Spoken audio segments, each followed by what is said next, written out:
terms of swing wise and setup, the spine angle now you're creating at setup is great. You've got a nice spine angle tilt, so your shoulders in the right position, nice angle with your spine. Ball position there is forward, which is great. Okay, part of the reason where that fade, push cut, whatever you want to call it, is coming in, I think sort of resonates back from when you used to be someone hooking the golf ball, doing this a lot, and you had to almost try and create some sort of anti-left mechanism. So the backswing now is really good. Turn your shoulders nicely, stay over the golf ball, club's in a really good position. As you come back down now through, releasing the body, you see your left arm now is staying still quite high relative to your right arm. At this point here now, what you would expect is your arm sort of to be the same height. Okay, so the moment you've kind of got sort of this going on, what we would normally expect to see is a bit more this way. Right, okay. So we're sort of letting the arms and the body sort of release the club through. As I said, you've not been able to do that, because in the past when your club was coming back close as it was, aiming a long way left, if you release the club properly, it would go a long way left. Now your club is a lot more squared throughout the swing. Top of the back position is great. Your wrists are nicely thumbed under the shaft. There's no change of the grip now. It's not moving around your hands or sort of shuffling around. It's a good position.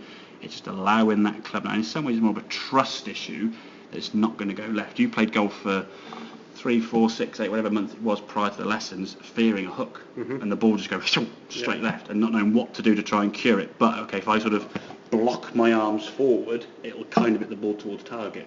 It would, but it was definitely sort of restricting where you could hit the golf ball to, losing a lot of power, and just you were trying to guess really how much of that blocking you do. So now you can swing a golf club. It's releasing that golf club.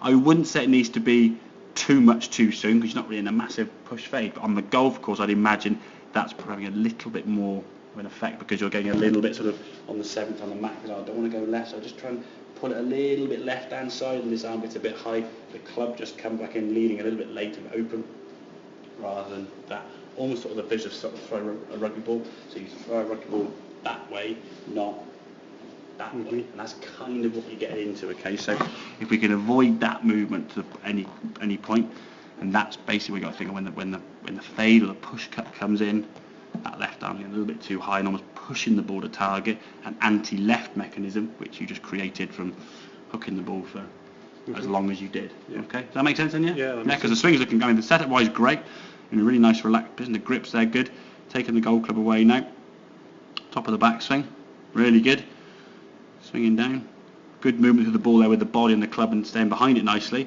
Is now allowing that club just to release through a bit quicker. In terms of that swinging again, the position's great. Just the arms are a little bit sort of holding the club face open more than we want to, that's all. But not massively. I mean, we see the ball going on occasion 10, 15 yards right. So we're talking like half an inch or so, so not a big change. But that's where the big shot's going to come. And then when the ball does start going right, you will start trying to swing it further left. And the further right, you said the club face is pointing, if we think that's where your club's pointing, just right at target, if the path is straight, the ball's a little bit of a fade. If we start moving the path further left to try and stop it going right, that gap gets bigger. The more that gap is, the more spin you're going to create, and the further right it will end up. Okay? Yeah, makes sense. Pick up on it, mate, and we'll see.